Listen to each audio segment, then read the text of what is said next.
বন্ধুরা, খুব খুশির খবর এটাই যে আজকেই আমরা জানি যে ফার্স্ট ফেজ ফার্স্ট কাউন্সেলিং সম্পন্ন হলো ২৭শে নভেম্বর। ঠিক সেই দিনই the West Bengal central school service commission তাদের ওয়েবসাইটে গুরুত্বপূর্ণ একটি নোটিফিকেশান পাবলিশ করলো।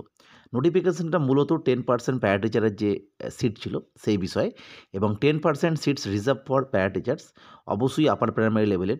তার ক্ষেত্রে কিছু প্রারম্ভিক লিস্ট, একটা এলিজিবল ক্যান্ডিডেটের লিস্ট প্রকাশ করেছে। মূলত এখানে ১৮৭২ জনের একটা লিস্ট প্রকাশ করা হয়েছে।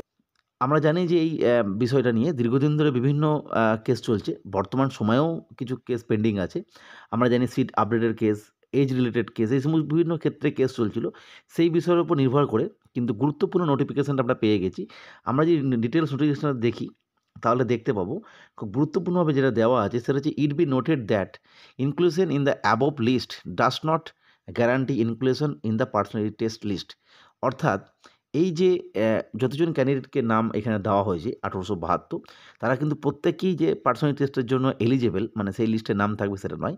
এখানে কিন্তু 1:1.4 এই রেশিওতে, এই ভ্যাকেন্সি রেশিওতে কিন্তু ডাকা হবে। And the relevant selection rules, ২ নম্বরটা খুব গুরুত্বপূর্ণ।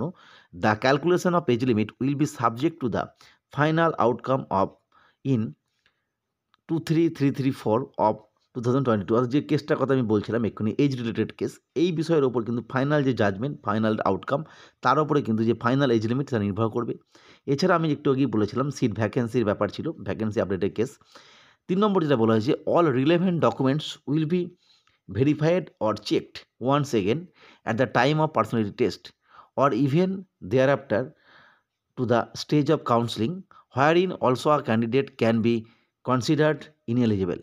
অর্থাৎ যেটা বললাম একটু আগে, যে এই যে এলিজিবল লিস্টটা প্রকাশ করা হলো ১৮৭২ জনের, এরা কিন্তু প্রত্যেকেই এলিজিবল নয়। অর্থাৎ মানে যদি কোনো ক্ষেত্রে ডকুমেন্টস ভেরিফিকেশনের ক্ষেত্রে সমস্যা হয়, এজের ক্ষেত্রে সমস্যা হয়, কি অন্যান্য বিষয়ে সমস্যা হয়, সেক্ষেত্রে কিন্তু তিনি ইনএলিজিবল হয়ে যাবেন। এবং যাদের নাম এখানে দেওয়া হয়েছে তারা কিন্তু প্রত্যেকেই পরবর্তী সময়ে তারা পার্সোনালিটি টেস্টের জন্য যোগ্য বলে নিজেদেরকে দাবি করতে পারেন। সেই বিষয়ে কিন্তু এখানে উল্লেখ করা হয়েছে 1:1.4 এই রেশিওতে রাখা হবে।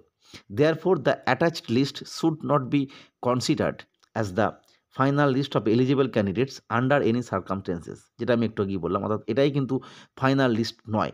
অর্থাৎ যদি কোনো কারণে কোনো ক্যান্ডিডেটের ক্ষেত্রে ইনএলিজিবল ঘোষণা করে দেয় মানে এসএসসি, তাদের নির্দিষ্ট ডকুমেন্টসের ঠিকঠাক না থাকার জন্য, সেক্ষেত্রে সেটা মেনে নিতে বাধ্য থাকতে হবে।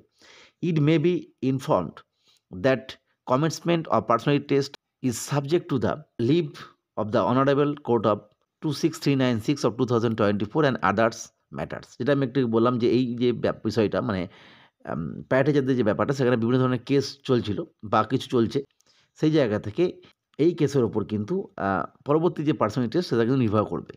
যাই হোক, আজকে আমরা দেখে নিলাম যে প্যারাটিচারদের 10% রিজার্ভেশন সিট যেটা, তার আপাততভাবে একটা প্রারম্ভিক এলিজিবল লিস্ট প্রকাশ করেছে। এভাবে কিন্তু প্রত্যেকটি লিস্ট এভাবে দেওয়া হয়েছে। প্রত্যেকে দেখে নেবেন কাদের, কাদের নাম আছে।